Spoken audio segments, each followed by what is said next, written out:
Buenas noches para todos. Estamos con la doctora Lisette Amador. Nosotras, doctoras, somos estudiantes de primer semestre de psicología y en este momento pues vamos a proceder a hacerle unas preguntas pues de su profesión, de sus años de experiencia, que van a ser muy enriquecedoras para nosotras como estudiantes y para todas las personas que puedan ingresar a nuestro link a ver esta entrevista. Entonces, Camila, por favor, comencemos con las preguntas para la doctora. Vale, entonces, nuestra primera pregunta es, ¿hace cuánto ejerces la psicología clínica? Este año, muchas gracias antes que nada. Este año voy a cumplir 14 años dedicándome a lo que es la psicología clínica de lleno. Una terapia depende en gran medida de la línea de estudio que lleve el psicólogo. Hay muchas corrientes psicológicas, podríamos mencionar la Gestalt, el conductismo, el área cognitivo-conductual. Hay un área también donde se trabajan cuestiones de hipnosis o relajación profunda que pertenecen también al área cognitiva. La hipnosis no pertenece al área cognitiva como tal. Entonces va a depender mucho la educación o la línea de estudio que lleve el psicólogo clínico, tanto desde la universidad o cuando sale, cuáles son sus preferencias, cuáles son sus inclinaciones, y de eso depende en gran medida el tipo de terapia que se le va a brindar a la persona que tenemos en consulta.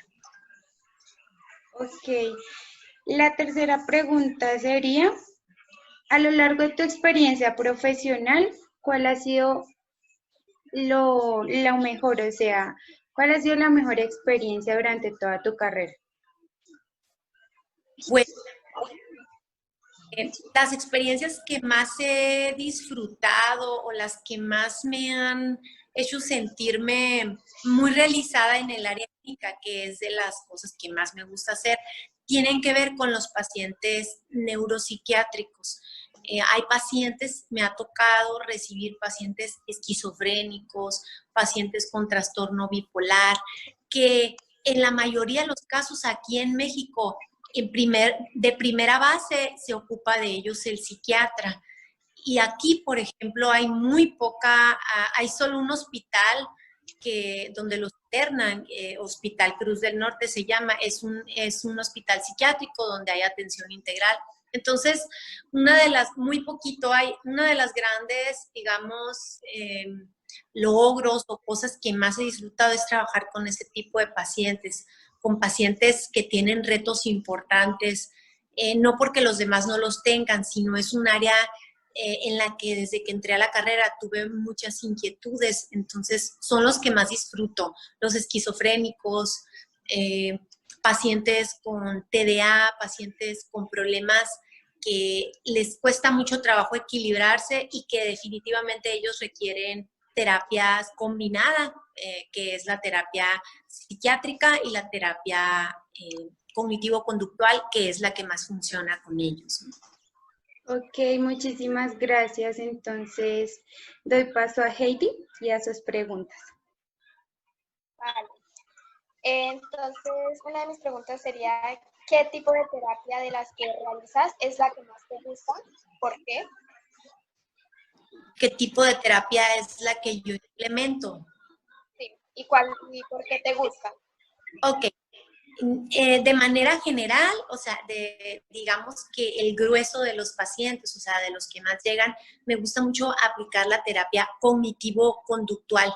Es una terapia muy rica y que tiene tantas herramientas y ¿por qué me gusta? Una de las herramientas que más me gustan, te comentaba, se llama reestructuración cognitiva, que es una herramienta que consiste en el arte de hacer preguntas y de llevar a la persona a encontrar soluciones por ella misma.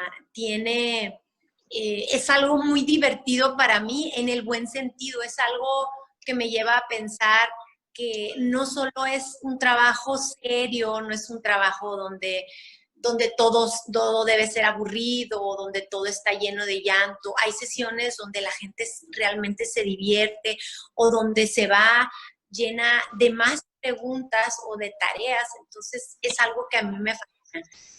Tengo unas áreas de estudio porque creo que en los únicos momentos que he dejado de estudiar ha sido cuando he tenido cirugías una de mis hijas, tengo 2 hijos, o que ha estado en recuperación de sus cirugías. En los demás momentos generalmente estoy estudiando una especialidad, un diplomado, una maestría. Entonces, esa es de las herramientas que más me gustan y es la razón por la cual las aplico. Hay muchísimas cosas que brindarle. Ya depende de los intereses, como te decía, de cada psicólogo clínico y estos son los míos, ¿no? Sí tengo una inclinación un poco más acentuada por la terapia cognitivo-conductual, hablando del área de psicología clínica meramente. Vale, perfecto. ¿Con qué tipo de comunidad te gusta trabajar más? Tengo niños, tengo pocos adolescentes, pocos niños, algunos jóvenes y algunos adultos. La comunidad que más tengo la sensación que, digamos, se me presta o que es algo que hay más es los jóvenes. Los jóvenes entre 16 y 23 años. ¿Qué tan importante que es en un psicólogo? Creo que es, pues podría decir vital en cuestión de cómo va a proceder la carrera, de cómo va a avanzar nuestra carrera. Decía alguno de mis maestros, evita vender joyas falsas. Entonces, a veces hay situaciones en las que aquí, por ejemplo, en la ciudad, no voy a decir que en el país, se puede incurrir, ¿no?, en mala práctica en muchas áreas del trabajo clínico, en dictaminar algún tipo de situación que no exista, o al revés, omitir algo que sí exista, por ejemplo, en el análisis forense, no sé, emitir un diagnóstico que no tiene que ver con la situación que presenta el paciente, darse a manipulaciones, que eso es algo que vivo muchísimo. Eso es algo que vivo casi día a día, padres de familia que llevan a sus jóvenes y adolescentes, generalmente buscan una alianza entre el psicólogo más que una herramienta. Esas son las razones que me ha tocado vivir, pero considero que es tan importante como en cualquier carrera la ética. De hecho, aquí existe un código ético del psicólogo, un código ético del psicólogo en México. Desconozco, recuerdo que sí hay en otros países, desconozco en cuántos. El código ético tiene muchas vertientes, las cuales pues fueron creadas por psicólogos y por personas. Algunas no estoy de acuerdo, en otras estoy totalmente de acuerdo, pero el término ética en el trabajo considero que debe ser una forma de vida, no solo una forma de trabajo. Sería difícil decir, honestamente, si yo trabajo, me gustan, por ejemplo, los temas de crianza, los temas de ayuda a los padres, sería muy difícil, honestamente, golpear a mis hijos, golpearlos y gritarles e ir yo a brindarles ese tipo de ayuda. Tarde o temprano eso brota, porque, por ejemplo, aquí es una ciudad chica y los psicólogos siempre estamos pendientes unos de otros, viendo a quién recomendar. Si yo no trabajo esta área, pues habrá alguien que sí la trabaje. Hay muchas comunidades que son gentiles, que sabemos que podemos colaborar y que no hay esa necesidad de competir. Entonces, de alguna manera nos enteramos y finalmente la persona que va a terapia lo percibe. Entonces, considero que pensar, decir y hacer lo mismo es algo sumamente importante, alinear nuestra vida con nuestros ideales y con la ética profesional. Entonces, cuando eso sucede, la gente se da cuenta. Entonces, se genera un ambiente alrededor del psicólogo clínico de respeto. Porque, por ejemplo, hay que ser muy puntual con los padres. No, señora, yo no me voy a prestar a manipulaciones. Eso no me corresponde decirle a su hijo. Eso, si usted desea decírselo, puede decírselo en su lugar. A mí me corresponde darle la consulta y hablar de las herramientas que él está necesitando. Ese es un ejemplo de ética, ¿no? No caer porque el padre de familia me pague, por ejemplo, en una situación donde pueda perjudicar, ¿no? A una persona que está. ¿Ok? Vale, muchas gracias. Ahora sí siguen las preguntas de la Daniela. Doctora, una pregunta que quiero hacerle es, ¿cómo cree que ha impactado su ejercicio como profesional en las personas que ha tratado? Fíjate que esa pregunta me gustó mucho porque cuando empiezas a darte cuenta que una persona te recomienda, por ejemplo, lleva a otro paciente y otro paciente y a otro paciente y se convierte en una red de trabajo, te das cuenta que lograste volver independiente a esa persona que llegó contigo. Nosotros no le damos solución al paciente, nosotros le damos acciones, le damos técnicas, por ejemplo, de manejo de ansiedad, le damos técnicas para la atención, técnicas de solución de problemas, de desahogo, bueno, de muchas cosas, ¿no? Entonces, cuando te das cuenta que la persona aprendió a hacer eso que llegó buscando contigo, que aprendió a hacerlo por sí sola, lo que más satisfacción me da y que se los digo al principio es, toda terapia, por lo menos aquí, tiene un principio y tiene un fin. Eso es porque hay muchas creencias alrededor. A hoy en día, en el 2020, hay muchas creencias irracionales alrededor de ir a terapia con un psicólogo. Ni qué decir un psicólogo clínico, a qué se dedica, yo no estoy loca. Entonces, cuando vemos que el paciente se va con esas habilidades y que no solo las puede aplicar para eso por lo cual llegó, sino que puede adaptarlo a varias áreas de su vida y que puede seguir caminando y que tal vez en un futuro regrese, tal vez por otro problema, más no por ese. Creo que impactar de esa manera en habilitar a la gente es algo muy digno y creo que es de las cuestiones más satisfactorias. Y es eso que hace que la gente llegue, es eso que hace que la gente regrese. Ese impacto que producimos tiene mucho que ver con la preparación.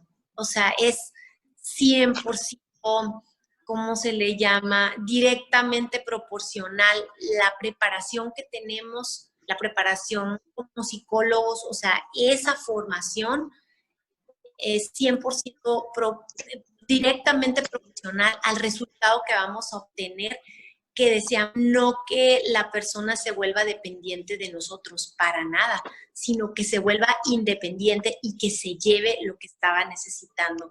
Ese impacto creo que es sumamente valioso. Ay, gracias, doctora. Doctora, otra pregunta. ¿Qué piensa usted sobre los tests y las pruebas que se practican dentro del campo de la psicología clínica? Ok, hay muchas pruebas, hay pruebas en psicología organizacional, hay pruebas proyectivas, hay pruebas estandarizadas. ¿Qué pienso de ellas? Son un gran auxilio. Siempre hay que prepararnos, pruebas en el área forense, hay miles, cientos de ellas. Creo que aquí, por ejemplo, en Hermosillo, hay cursos de todo, de todo, de todo. Curso para pruebas proyectivas en niños y adolescentes. Curso taller para pruebas proyectivas en el área organizacional. Pero así aquí somos una ciudad que siempre está buscando mejorar sus competencias. Competencias le llamamos aquí a las habilidades. Entonces, las pruebas son muy buen apoyo en un diagnóstico, por ejemplo. Cuando llegan, si vemos en crisis a un paciente, las de base son las de ansiedad y las de depresión. Las de autoestima, ya después explorar autoconocimiento, todo lo que tiene que ver, ¿no? con lo básico para después ir a lo que más se necesita. Entonces, considero que las pruebas hay que ser, aquí por ejemplo, no nos venden la mayoría de las pruebas si no tenemos cédula profesional. Igual, muchos las pueden conseguir, pero esa es la importancia. Entonces, quiere decir que son un gran auxilio. Hay que buscar que sean pruebas estandarizadas y ser muy, muy imparciales y ser muy concretos y tener la preparación en cada prueba. Hay pruebas que son muy sencillas, que con leerlas y estudiarlas, pero hay pruebas que son algo complejas, que implican mucho estudio, mucha práctica hasta que podamos realizarlas y emitir un diagnóstico, porque es una gran responsabilidad. Entonces, considero que son importantes, que se tienen que aplicar con una responsabilidad muy, muy grande, y considero que esas pruebas, esa enseñanza de pruebas es importante empezarla a ver desde el principio de la carrera. Nosotros llevamos, por ejemplo, y si no la llevan, es importante desarrollar habilidades autodidactas donde ustedes puedan ir buscando. Llevábamos diagnóstico psicométrico, y como 3 años llevamos de diagnóstico psicométrico con pruebas de ese tipo, proyectivas, y también pruebas estandarizadas, obviamente, que nos llevaran a ese apoyo de diagnóstico. Okay. Doctora, ¿se puede establecer una relación entre la psicología clínica y la psiquiatría? Claro que sí. De hecho, necesitamos tener una mentalidad de que somos complementos y somos equipo, buscar personas que tengan esa mentalidad. Hoy en día aquí en México, les platico, que surge en algunas situaciones como que el psiquiatra quiere estudiar terapia psicológica para abarcar las 2 áreas. Entonces, surge ahí un conflicto, ¿no? En esa situación. Entonces, bueno, a lo que yo he visto, lo que yo he buscado o he encontrado como una solución es buscar psiquiatras con quien trabajar en equipo, que sean lo suficientemente profesionales para respetar el trabajo de nosotros, y nosotros jamás, obviamente, intervenir en un posible diagnóstico neuropsiquiátrico, porque no nos corresponde, ¿no? Nos corresponde el área clínica meramente. Entonces, es tan importante porque una gran porción de las personas que llegan a buscar terapia psicológica a veces necesitan la terapia combinada desde el principio. Se les dice, es que pienso en crisis, te puedo estabilizar, pero considero que en este momento te encuentras en este estado, y para poder que pueda permear, que pueda funcionar en ti lo que yo te puedo brindar, necesitas visitar a un psiquiatra. Entonces, está totalmente relacionado, porque algunos pacientes van a requerir una evaluación psiquiátrica y van a requerir medicación farmacológica. También hay que trabajar, depende del psicólogo clínico, esas creencias limitantes que pueden surgir, como yo puedo tratar todo, yo no necesito del psiquiatra, todo es mental, todo es psicológico, entonces no voy a mandar a mis pacientes. Por eso siempre voy a hacer un hincapié, o voy a enfatizar que la preparación puede abrirnos un campo de trabajo mucho más amplio que llevar solo una vertiente. Entonces, es muy importante y se relacionan de manera muy íntima, y si tenemos el profesionalismo de comunicarnos, a veces nos comunicamos, a ver, doctor, yo veo, aquí están las pruebas que le apliqué, esto es lo que yo encuentro en el paciente. A veces ellos mismos nos enseñan algunas cosas que nos corresponden y que no sabíamos, se apoyan. Mira, este paciente necesita este tipo de terapia, y viceversa. Te recomiendo a este psiquiatra porque, por ejemplo, los que más nos llegan, personas con trastorno obsesivo-compulsivo, llega un momento en que ya no segregan ciertas sustancias en el cerebro, y la terapia psicológica no es suficiente, requieren moduladores cerebrales que les permitan funcionar y trabajar la parte cognitiva, que es muy diferente a la psiquiátrica. Entonces, es vital. Ay, doctora, muchísimas gracias. Pues con esto hemos terminado nuestro video para la actividad. Darle mil gracias por sus conceptos, que nos sirven bastante y que nos enriquecen pues para seguir adelante en nuestro estudio y pues para que ya cada una se enfoque en esa psicología que queremos abordar. Mil gracias por su tiempo. Muchísimas gracias. Gracias y buenas noches. Te agradecemos mucho, que estés bien. Muchísimas gracias.